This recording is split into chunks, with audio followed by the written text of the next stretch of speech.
na sa mga pasyente dito sa hospital to. Wala akong pakialam. Hindi mo kasi alam ang nararamdaman ko. Parang anak ko na yung si Justin, alam mo ba yun? Kulang na lang ilibos ko siya.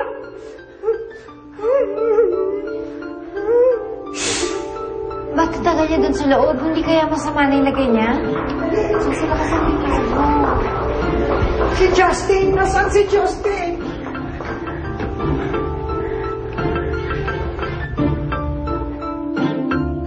Isang nakakalungkot na balita, mga katsika. Nabaril ang action superstar na si Justin Lasatin sa katatapos lamang na Artist Awards for Movies, kung saan nanalong Best Actor ang aktor. Sa kasalukuyan po ay nasa loob siya ng operating room na nag-aagaw buhay. At walang nakakaalam kung ano ba ang kondisyon ngayon ni Justin Lasatin. Nakakalungkot po talaga ang balitang ito, lalo sa kanyang mga fans na nabigla tungkol dito. Bibigyan po kayo ng inyong lingkod, Chiki Purichki, ng latest update tungkol sa nasabing balita. Ha? Si Justin na baril? Naku, kawawa naman siya. Justin, take care ha? Because I care. Hindi pa rin ako makapaniwala. Napakahayop ng may gawa nito. At sino ba yung gagagirl na yan na may kagagawa nito kay Justin? Dapat siyang makulong. Kuyugin na yan. Pare, pagaling ka. At congrats sa pagkapanalo mo. Natalo mo ako. Although, marami nagsasabi na ako dapat ang nanalo. Pero okay lang yun. Ang importante, magpagaling ka. Ha? Nabaril si Justin? Kasi naman ikaw, dikit ka ng dikit dun kay... Ano ang pangalan nun? Jessie? Alam mo, Justin, tayo talaga ang magkabagay. I love you, Justin.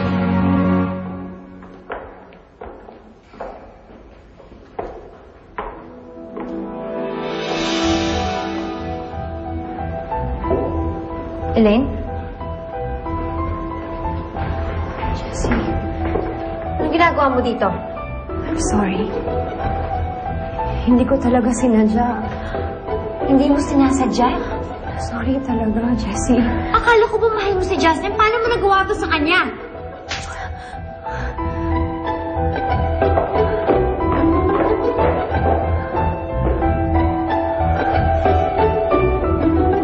Elaine, the police are here. We have to go.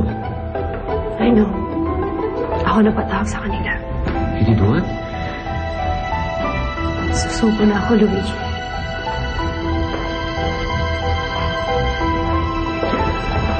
Kayo po ba si Miss Elaine Villavicencio? Ako po. Ako ang bumalik kay Justin Lasatin. Sandali. Elaine. Ito yung tamang gawin.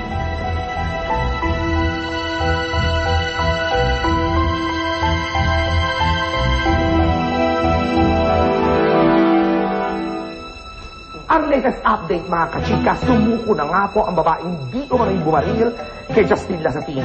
Yan po ang kanyang best friend na fashion designer at stylist na si Elaine Villavicencio. At this point, kakausapin po natin ang isa pa nilang kaibigan na producer na si Mr. Luigi Mondragon. Excuse me, Mr. Mondragon.